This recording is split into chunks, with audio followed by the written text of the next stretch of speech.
Bienvenidos, esto es Radio Sefarad y estas son las noticias. Empezamos con los titulares de hoy. El PSOE pide al gobierno que exija a Israel depurar responsabilidades por la muerte del casco azul en Líbano. Nueva flotilla europea de camino a Gaza. Palmira también cae en manos del Daesh y el líder supremo iraní veta los términos del acuerdo nuclear con el grupo 5+1. Son las noticias que tenemos para hoy en el comentario. Jorge, hola Jorge. ¿Qué tal, Jordi? Luego ya saben, Raquel nos traerá noticias culturales, pero empezamos en España. El Partido Socialista Obrero Español ha pedido al gobierno que exija a Israel que depure las responsabilidades por la muerte del cabo Francisco Javier Soria en el Líbano y que remita al Congreso los informes realizados por Defensa, la ONU e Israel. También pide al gobierno que informe en el Congreso sobre las medidas adoptadas por Israel para que no se repita un suceso semejante. Para el PSOE, la muerte del cabo es un homicidio imprudente y las responsabilidades no pueden limitarse a una compensación económica que, aunque importante, no es suficiente. Considera que un comportamiento de tanta gravedad no puede quedar impune y, por tanto, las autoridades de Israel han de depurar las responsabilidades derivadas de estos hechos en un doble sentido. La adecuada sanción de una conducta imprudente que ha causado la muerte de un militar español bajo bandera de la ONU y evitar que situaciones semejantes vuelvan a producirse. Bueno, vamos a ver. El PSOE pide, primero, que el gobierno informe al Congreso sobre las medidas y los informes. Vale, pues los informes, yo no sé si la gente del Congreso no lee la prensa o no escuchan, porque los informes de defensa de la ONU e Israel que exigen han sido publicados. Nosotros los hemos leído, o sea que les decimos a la gente del PSOE que si quieren les recuperamos los programas donde hemos hablado de ello para que se enteren. Y debido a esto nos llama la atención que de pronto para el PSOE la muerte del cabo sea un homicidio imprudente. O sea, hay 3 investigaciones, ninguna habla de homicidio. En cambio, el PSOE dice que después de haber leído estas 3 informes que dicen que no son homicidio, pues concluyen que ha sido un homicidio. Esto, ¿sabes a qué me recuerda? A los análisis sobre la muerte de Arafat. O sea, se hacen 4 equipos de investigación internacionales, todos concluyen que no fue envenenado por Israel, pero los palestinos dicen, conclusión, fue envenenado por Israel. Esto se parece tanto a la verdad como un bollo a un satélite de comunicaciones. No tiene nada que ver, y el PSOE está haciendo simplemente partidismo, y esto a mí me ofusca mucho porque una cosa es hacer política y otra cosa es hacer partidismo. Y en este momento parece que las encuestas hablan de que para subir en la intención de voto pues tienen que atacar más a Israel, aunque sepan, porque para eso están estos informes, que es mentira lo que están diciendo. Y si quieren saber un poquito más sobre lo que pasa en el Líbano, yo les recomiendo a los del PSOE que busquen en las hemerotecas, que tampoco ha pasado tanto tiempo desde el año 2007, cuando ellos estaban en el gobierno y Zapatero era el primer ministro, el presidente del país, y el ministro de Defensa era, ahora Alonso, y mataron en Líbano no a 1, a 6 militares españoles. ¿Qué pasó con los militares españoles, los 6 militares españoles que murieron por un atentado con bomba? ¿Quién mató a esos 6 militares españoles? Pues Hezbollah. Pero Hezbollah dijo, no, nosotros no hemos sido, y ahí se acabó la investigación, Jordi. No solamente que se acabó la investigación y el PSOE dio por buena la explicación de Hezbollah diciendo nosotros no hemos sido. Aquí, como Israel ha reconocido desde el primer momento, pues vamos a investigar, pero sí nos consta que ha sido una mortero israelí el que ha caído dentro del cuartel. Pues entonces este es el tema, decir yo no he sido, ya te disculpa, o hay algo más detrás de eso, porque a mí me llama muchísimo la atención, Jordi, y esto otra vez se lo recomiendo a todos los del PSOE que busquen las hemerotecas, porque cuando sucede este atentado, la fuerza de UNIFIL española, los cascos azules destinados en Líbano, en España, llevaban apenas unos meses allí, no llevaban ni un año operando en el terreno, con la misión explícita y reflejada en los documentos de desarmar. Desarmar quiere decir quitar las armas a todo ejército que no sea un ejército nacional. O sea, a toda persona que no sea ni del ejército del Líbano ni del ejército de Israel y que esté por ahí. Eso quiere decir que tenían que desarmar a Hezbollah. Seguramente en los primeros meses hicieron algún intento, Jordi, pero después de ese atentado en el cual murieron 6 soldados españoles y que nadie dijo ni pío, pues sorprendentemente el ejército español no hizo ninguna requisa, no quitó, no desarmó ni una sola bala, ni un solo rifle, ni un solo misil de los que tienen Hezbollah en el Líbano. Y uno puede decir, no, es que los de Hezbollah, hombre, antes tenían, ahora no. Pues las estimaciones ahora hablan de 100.000 misiles. 100.000 misiles son muy difíciles de esconder bajo tierra porque aunque cabes la línea del metro de Moscú, no te entran 100.000 misiles. Esto lo tienen que ver y lo han visto, y yo acuso directamente de complicidad a los ejércitos destinados en UNIFIL por hacer la vista gorda y mirar para otro lado por temor a que el grupo Hezbollah los mate como ha pasado con el ejército español. Sobre esto no se ha hecho en la investigación. Lo que sí se hace en una investigación es cuando es Israel, Israel lo reconoce, Israel reconoce que ha sido un error, los informes ratifican que ha sido un error, pero el PSOE no, el PSOE dice no, esto ha sido un homicidio imprudente. Ahora ya me dirá alguien que me explique lo que es un homicidio prudente. O sea, ¿qué es un homicidio imprudente? Encima se piensan que todo el mundo es tonto. Los homicidios son voluntarios o involuntarios. ¿Qué quiere decir homicidio prudente o imprudente? Alguien que le dispara a alguien en la cabeza es prudente, pero se le dispara a los pies es imprudente. ¿Qué es este término? ¿De dónde sacan a las personas que les redactan las notas de prensa y quiénes son el grupo de defensa que está recomendando al candidato al PSOE para que su grupo haga estas declaraciones? No solamente fuera de lugar, sino fuera de cualquier tipo de inteligencia mínima. Seguimos. Los palestinos de Gaza se preparan para recibir el próximo junio una flotilla internacional, uno de cuyos barcos, el Marian, partió de Suecia y navega ahora hacia el Mediterráneo. La flotilla consistirá en al menos 3 barcos, a bordo de los cuales viajarán activistas pro-palestinos, parlamentarios europeos y el expresidente tunecino Monsef al-Marzouki. El dirigente del movimiento islamista Hamás, que controla la franja, señaló que los piratas israelíes están persiguiendo activistas solidarios internacionales y palestinos en varios países europeos para impedir la llegada de la flotilla a aguas de Gaza el próximo mes. Añadió que la iniciativa cuenta con gran apoyo europeo para ayudar a los palestinos a acabar con el bloqueo y recuperar sus derechos. Los activistas guardan en secreto buena parte de la ruta, las paradas, nombres de los participantes y sobre todo la fecha en la que partirán hacia la franja, después de que en anteriores ocasiones autoridades de varios países hayan colaborado con las israelíes para hacer fracasar los intentos, no permitiéndoles zarpar de sus puertos.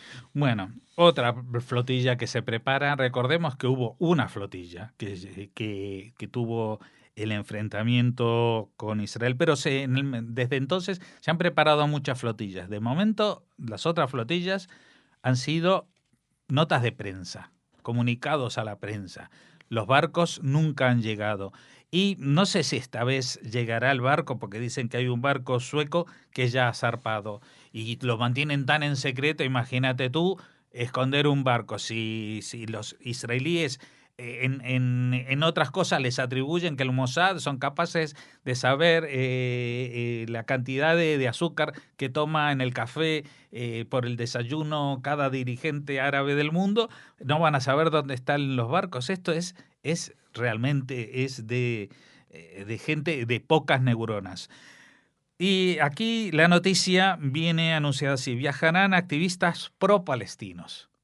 Bueno, yo digo una cosa, si uno es pro-palestino y hace un llamamiento a la solidaridad, digamos que en este momento, estableciendo prioridades, ¿quiénes lo están pasando peor?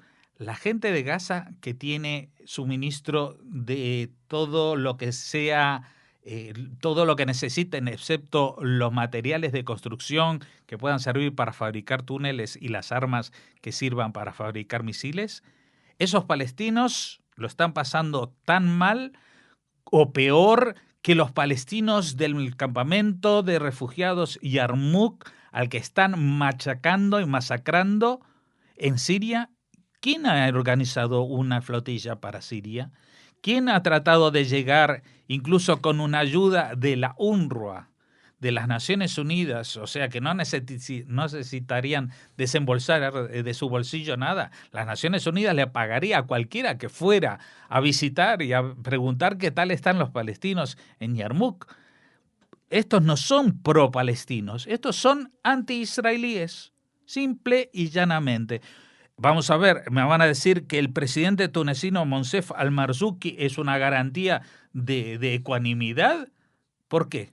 Porque el señor Al-Marzouki habló en el Parlamento tunecino de que hay que estrechar lazos y hay que llegar a conversaciones de paz, o fue el presidente del país que acogió a los terroristas derrotados en el Líbano cuando tuvieron que irse en 1984, en 1982, toda la dirigencia del OLP, salir del Líbano por patas, como se dice. Entonces, vamos a ver, estos son gente que aunque vengan con la excusa de que son parlamentarios y expresidentes, son gente que hasta ahora han demostrado que son anti-israelíes. En el mejor de los casos, cuando no directamente antisemitas, que eso habría que mirarlo un poquito más, pero me imagino que no habría que rascar mucho porque la posición anti-israelí, cuando es totalmente fanática y se cierra en banda cualquier explicación, y por ejemplo en el tema de la flotilla siguen acusando a Israel del bloqueo y se apoyan para ello en lo que dice un grupo terrorista calificado como terrorista, no solamente por Israel o Estados Unidos, sino por sus propios países europeos de los que provienen. Y estos dicen, los de Hamás dicen, tienen que acabar con el bloqueo para recuperar sus derechos. ¿Cuál es el derecho de la gente de Hamás? ¿El derecho de lanzar misiles sobre población civil? ¿De qué están hablando? ¿De qué derechos están hablando?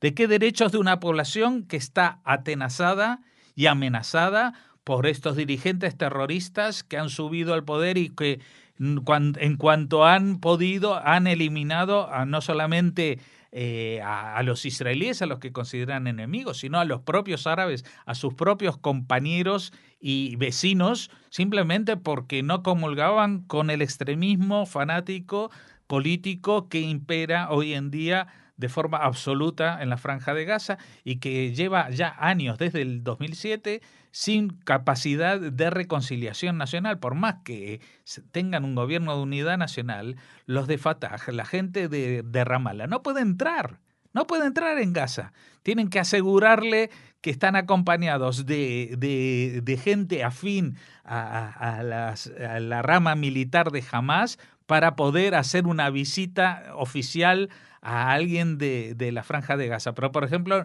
no pueden estar donde tienen que estar según los acuerdos del cese de fuego del último enfrentamiento del verano pasado, que dijeron que los pasos fronterizos en Gaza los iban a controlar la gente de Ramallah, la gente de la OLP. No han entrado, no han pasado el dinero para la reconstrucción. Entonces, ¿cuál es el problema del bloqueo? El bloqueo, dicen, no, es que no llegan materiales de construcción para la reconstrucción de Gaza. No, lo que nos llega es el dinero que se están robando a expuertas en Ramallah y que está derivado en cuentas suizas, andorranas, de Liechtenstein y de todos los paraísos fiscales. Porque, a ver, a ellos, si en Europa o en Estados Unidos es difícil detectar a un evasor que tiene cuentas en el extranjero, fíjate en una cosa, un ente como es un Estado no miembro de Naciones Unidas, que no se sabe qué es autoridad, qué es autonomía, qué es, como siguen robando, como robó el presidente Arafat y como sigue robando este señor que se ha entrevistado con el Papa y que ha despertado esta polémica del Ángel de la Paz. Pues este Ángel de la Paz fue el que financió la matanza de los atletas en Múnich. A ver, ahora que piden a Blatter que Israel no participe en la Liga de Fútbol del Mundo. Él financió la matanza de atletas en una Olimpiada. Él organizó la matanza de estudiantes de instituto, de secundaria, en Maalot, en el año 74. Él escribió una tesis doctoral sobre la negación del holocausto, negando el holocausto. Vale, la gente cambia. Yo la pregunta que me hago es, puede ser que cambien, pero no todos los demás hemos cambiado y hemos dejado de pensar. No nos creemos nada. Y de lo que no me creo es de la inocencia y de la buena voluntad de esta flotilla. Vamos a Siria. Testigos sobre el terreno y el Observatorio Sirio de Derechos Humanos informan que Daesh ha penetrado de nuevo en la ciudad siria de Palmira, cuyas ruinas están incluidas en la lista del Patrimonio de la Humanidad de la UNESCO, y ha tomado el control de la mayor parte de la localidad. La televisión oficial siria ha informado de que el ejército de Bashar al-Assad se ha retirado del lugar después de evacuar a los civiles que seguían viviendo allí. Mientras en el vecino Irak, el ejército apoyado por las milicias chiitas se preparaba para lanzar una ofensiva y retomar Ramadi, capital de la provincia de Al-Anbar, capturada por Daesh esta misma semana, al tiempo que Washington trata de acelerar la formación militar de miembros de las tribus sunitas iraquíes para que colaboren con el poder. La caída de esta ciudad es un ejemplo de la tremenda fragilidad del ejército iraquí que el domingo pasado se retiró en desorden de sus últimas posiciones. Sí, esto es un desastre, Jordi, lo del Daesh. Yo creo que la prensa no se da cuenta de lo que está pasando. O sea, el Daesh son 4 muertos de hambre. Son un ejército que empezó siendo 1.000 personas, una escisión de lo que eran los que estaban ahí haciendo Al-Qaeda, luchando en Siria contra el gobierno de Bashar al-Assad. Pues decidieron independizarse, eso pasó hace menos de un año, y empezar a actuar por su cuenta, o sea, no obedeciendo al Zawahiri y a los líderes centrales de Al-Qaeda, ir por su bola y crear su propio califato. Y nadie les ha parado nada, ni siquiera el propio Bashar al-Assad en Siria tiene muchísimas dificultades. Nosotros esta semana dábamos la noticia positiva o alentadora de que al final el ejército los había repelido de Palmira. Pues nada, los había repelido hasta la retaguardia y volvieron y arrasaron con todo. Es lo único que han hecho los sirios y lo han publicado en todas partes como para que se muestre qué diferencia hay de alguien tan civilizado como el presidente sirio a los del Estado Islámico. Es que se llevaron 100 estatuas para preservar lo que es uno de los sitios más importantes de todo Oriente Medio en cuanto a vestigios arqueológicos. Palmira es una ciudad romana con columnas, con calles, con foros, con teatros, todo eso en el medio del desierto sirio, que demuestra que toda esa parte y el propio nombre de Siria viene no de la estirpe árabe, ni de los sueños de Mahoma, ni de nada que tenga que ver con el Islam, que todo eso estaba civilizado mucho antes y que el estado lamentable que hoy vive en el Oriente Medio se debe a otra civilización que se apoderó de la zona y no de la que estaba allí antes que ellos, que estaban los hititas y toda la serie de civilizaciones que pasaron allí y que quedaron truncadas a partir del siglo VII. Bueno, esto es lo que pasa en Palmira, pero resulta que uno dice, bueno, es que tiene altibajos. No, altibajos no, solamente altis, solamente van para arriba, porque han reconquistado Palmira y están fuertes en Ramadi, y Ramadi es la provincia que está pegada a Siria, en Irak. Y lo han hecho porque los soldados iraquíes que entrenan a Estados Unidos, y digamos también que también está España entrenando a este ejército iraquí, pues a los primeros 3 disparos salieron disparados ellos. Tomaron una desbandada desordenada. Los otros solamente tienen que ondear la bandera negra y estos salen pitando. Y estos son los famosos ejército de la colaboración que surge entre Estados Unidos e Irán, y que es lo que ha impulsado el diálogo del acuerdo nuclear y mucho pero cuando suena el primer disparo este ejército no existe, Irak no existe. Irak no existe, entre otras cosas, porque es un gobierno satélite de Irán. Y entonces en Irán la gente que va al ejército son los chiitas. Ahora Estados Unidos se ha dado cuenta de que no, que en realidad es un país que la mayoría son suníes.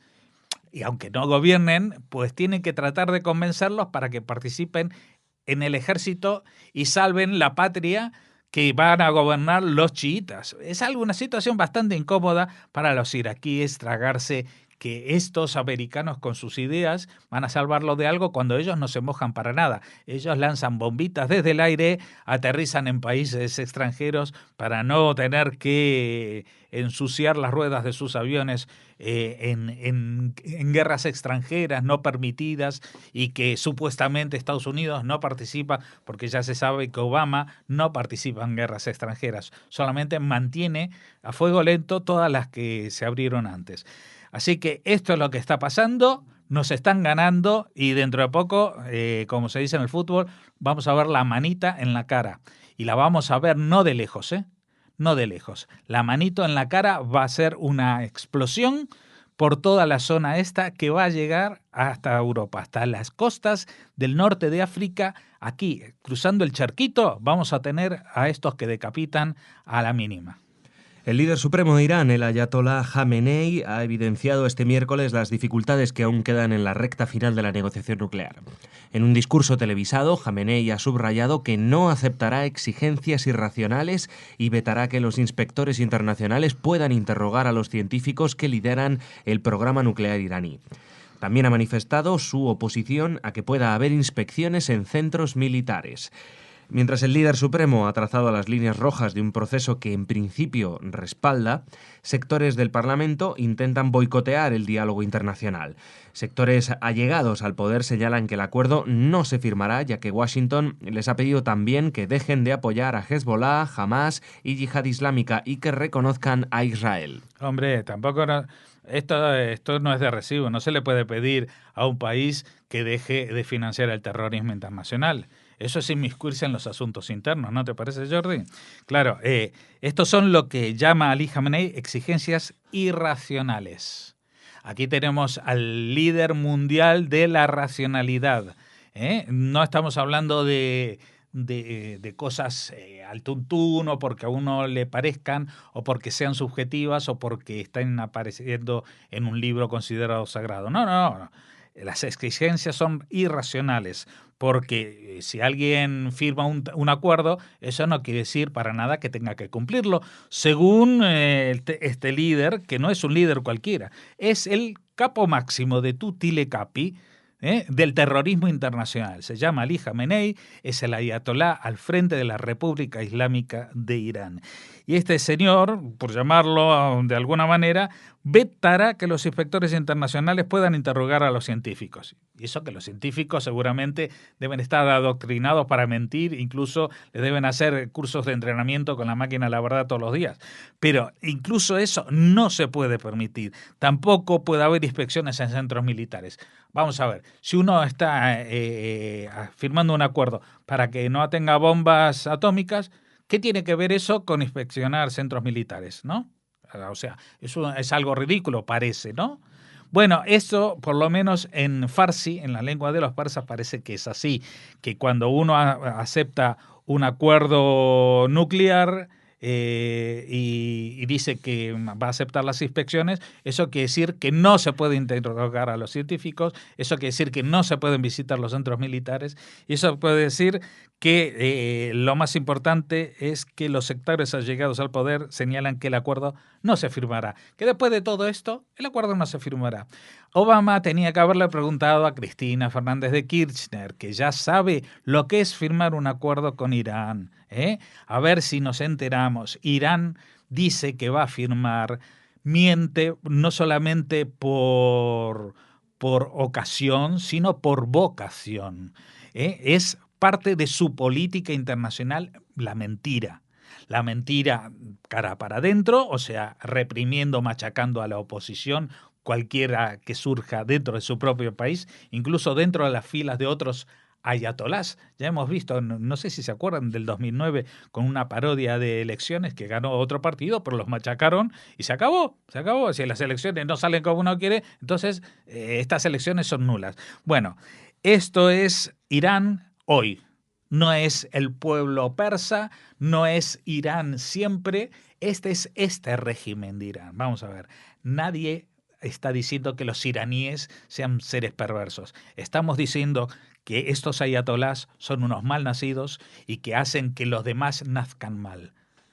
Eso es lo que hay que acabar. Hay que acabar con este régimen iraní y si no se tienen suficientes bemoles para hacerlo, pues mejor no jugar a firmar papelitos que después lo único que van a hacer es hacerle a uno pasar vergüenza delante de los libros de historia. Gracias, Jorge. Ya solo me queda desearte un buen fin de semana. Shabbat Shalom. Shabbat Shalom. Y ahora, Raquel, con las noticias culturales.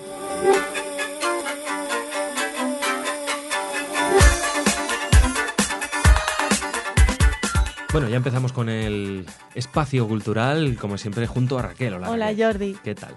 Muy bien. Comenzamos con un encuentro, el segundo encuentro judío-cristiano que organiza el Foro Interreligioso. Nació en junio de 2014 y su primera actividad fue el primer encuentro judío-cristiano. Ahora nos referimos al segundo. En este primer encuentro se conocieron, todos los participantes compartieron ideas y preocupaciones.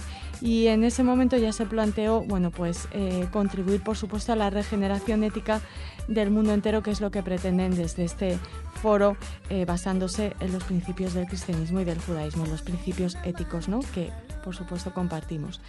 En torno al libro de nuestro colaborador José Barta, La encrucijada del pueblo elegido, judaísmo y judíos en el siglo XXI, pues se articula este segundo encuentro judío-cristiano que comienza este martes 26 de mayo. Hay muchos ponentes interesantes. El director de este encuentro es el profesor José Andrés Gallego y participan, tenemos que decirlo en primer lugar, el presidente de la Federación de Comunidades Judías de España, Isaac Kerub, nuestro querido colaborador, José Barta, autor del libro, y luego nombres tan importantes como Miguel García Baró, el rabino de la sinagoga Rambán de La Moraleja, Jeremiel Barilka, que también hemos tenido la suerte de contar con él en Radio Sefarad, y es ex rabino del Keren Kayemet Le Israel en Jerusalén, Gabriel Perry, presidente de la comunidad Masortí Betel de Madrid, otra querida conocida de Radio Sefarad, Maite Rodríguez, que es directora del Centro de Estudios Judeo-Cristianos, que fueron los primeros de tratar estos temas y de estrechar lazos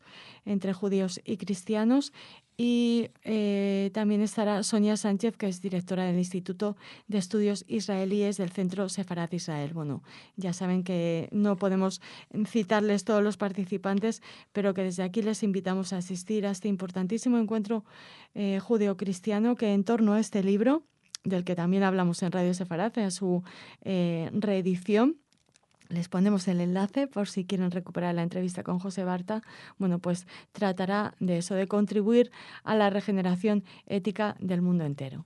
Bueno, será el martes 26 de mayo. Muy bien, pues nada, acercamiento entre ambas religiones, fundamental. Sí. Ha habido en la historia momentos no tan buenos entre judíos y cristianos y nos alegramos muchísimo de que ahora pues haya esta concordia, es maravilloso. De esta concordia y de este acercamiento que desde ya hace muchos años se está dando, también nos habla un encuentro que ha habido en la Universidad San Antonio de Murcia al principio de esta semana. O sea que nos alegramos de que los judíos y los cristianos estemos activos en este tipo de iniciativas. Y pasamos al segundo tema de la agenda, Jordi. Libros. Rodeados de libros, sí, porque comienza la Feria del Libro de Madrid y allí estará en la caseta del Centro Sefarad Israel y de Sefarad Editores, que comparten, pues ahí estarán todos los títulos de judaica o de autor o autora judío o de interés judío y de Israel que puedan imaginar. Así que es una buenísima oportunidad para acercarse, para disfrutar de la Feria del Libro, que ya saben que se organiza en El Retiro, que casi todos los años llueve, pues, esperemos que este año no, y bueno, pues para vivir esta feria con orientación judía. Si además están interesados en acudir a la presentación del nuevo libro de Arnoldo Lieberman, A tientas, hermano Kafka, bueno, pues les invitamos a hacerlo el día 31 de mayo, el domingo. Es el libro que, dice el autor, he soñado toda mi vida. Así que intentaremos acercarnos a esta caseta tan interesante para nosotros, tan cercana a nuestros intereses, y también entrevistar a Arnoldo Lieberman para que nos hable de este A tientas, hermano Kafka. Muy bien, pues nada, enhorabuena Arnoldo por escribir este sueño que siempre has soñado. Uh-huh. Y acérquense, anímense, desde luego esto es una fiesta para aquellos que nos gustan los libros, que somos muchos. Solo nos dejan de gustar los libros, yo creo que cuando hacemos alguna mudanza, ¿no, Raquel? En ese momento es cuando ya no nos gustan tanto los libros, pero solo dura unos días, luego les volvemos a tener cariño. Bueno, desde aquí le envío un beso a Graciela Coan, que también en su última mudanza, lo último de lo que quería desprender será de sus libros, ¿no? Lo que pasa que, madre mía, cómo pesan. Sí. Digo en sentido real, no metafórico. Bueno, alguno también. No me tires de la lengua, Raquel. Bueno, pero seguro que no están en tu biblioteca, Jordi, esos pesados. Pues no, más de uno de esos. ¿No? Precisamente son las mudanzas las que hacen que no te lo lleves. Digas, bueno, mira, este lo quiere alguien, pues toma, para ti. Todos nos llevaríamos a casa a Noa. ¿No estás de acuerdo? Pues sí, por lo simpática que es, lo bien que canta y lo guapa que es, sí. Por ejemplo. Por ejemplo, y por sus mensajes de concordia siempre, pues sí. Y por mostrar esa otra cara de Israel a pesar de los boicots y que siempre le ponen problemas y siempre tiene que hablar de lo mismo, la pobre. Bueno, estará en el Festival Guitar de Barcelona este fin de semana para hacer un recorrido por su último álbum, Love Medicine, del que ya les hablamos aquí en Radio Sefarad. Ya saben que comparte una canción con Joaquín Sabina. Así que nada, le damos la bienvenida a Noa de nuevo a nuestro país y esperamos que muchos de nuestros oyentes puedan acercarse para escucharla en concierto, Jordi. En Barcelona, ¿no? En Barcelona. Y antes de despedirnos, ha habido muchas noticias referidas a la Shoah, al Holocausto en estos días, que podrían haber tenido cabida en la agenda cultural, pero al no ser convocatorias, hemos preferido tratarlas en las noticias de los lunes. Pero estén atentos porque vamos a hablar de fútbol, ¿te acuerdas? Ah, sí. Vamos a hablar del hallazgo de esas estatuas ecuestres de los nazis que se acaban de encontrar. También una iniciativa de la Universidad de Carolina del Sur muy interesante que convierte en hologramas los testimonios de supervivientes del Holocausto. Así que le remitimos desde esta agenda cultural del informativo del viernes a las noticias de los lunes para seguir hablando de cultura aquí en Radio Sefarad. Pues nada, Raquel, por supuesto, de noticias a noticias. Hoy ya nos despedimos, les deseamos a todos ustedes un Shabbat Shalom y un fin de semana, es verdad. Además es Shavuot, o sea que no regresaremos al informativo hasta el martes por la tarde. Miércoles no estaremos de nuevo con la actualidad, pero sí noticias de los lunes, eso seguro. Por supuesto. Gracias, Raquel. Adiós, Jordi. Hasta el lunes.